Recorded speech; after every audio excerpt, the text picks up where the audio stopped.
It was a cold, rainy night in November. I had just started my shift as an Uber driver. I had been driving for about a year, and while I'd picked up my fair share of strange passengers, I had never encountered anything that truly unsettled me. Until that night. I received a request from a user named James. His pickup location was in a dimly lit area outside an old, run-down strip mall. When I arrived, I didn't see anyone at first. The parking lot was empty except for a single flickering streetlight and a few abandoned shopping carts. I looked around, confused, until I noticed a shadowy figure emerge from the darkness. The man walked slowly toward my car, his head down, his face obscured by the hood of his sweatshirt. He opened the back door and slid into the seat directly behind me. That was my first red flag. Most passengers sat diagonally from me, not directly behind. "You James?" I asked, glancing at him in the rearview mirror. He didn't answer right away.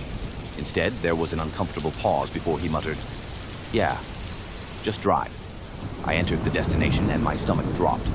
The location was deep in the woods, far from any major roads or houses. I cleared my throat and tried to make small talk, asking him about his night, but he didn't respond. Instead, I could feel his gaze fixed on me in the mirror. About 10 minutes into the drive, we had left the main roads behind. The streetlights disappeared and the only illumination came from my headlights, cutting through the dense fog. The further we went, the more uneasy I became. The road was getting narrower, the trees closing in like looming fingers. My grip tightened on the steering wheel. "You live out here?" I asked, forcing a casual tone. Again, silence. Then, just as I was about to speak again, he leaned forward slightly. "Pull over. Here's fine." I glanced at the GPS. There was nothing around. No houses, no signs, just endless darkness.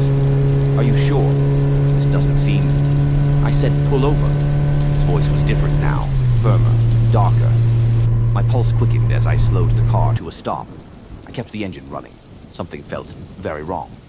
He sat there for a moment without moving. Then, slowly, he reached for something inside his jacket. My heart pounded. Every instinct screamed at me to go. Without thinking, I stomped on the gas, the tires kicking up mud as I sped down the road. I didn't look back. My hands were shaking as I navigated the twisting path, desperate to get back to civilization. I didn't stop until I reached a well-lit gas station miles away. My phone buzzed. A notification from Uber. "Passenger has canceled the ride." I turned around to check the back seat. It was empty.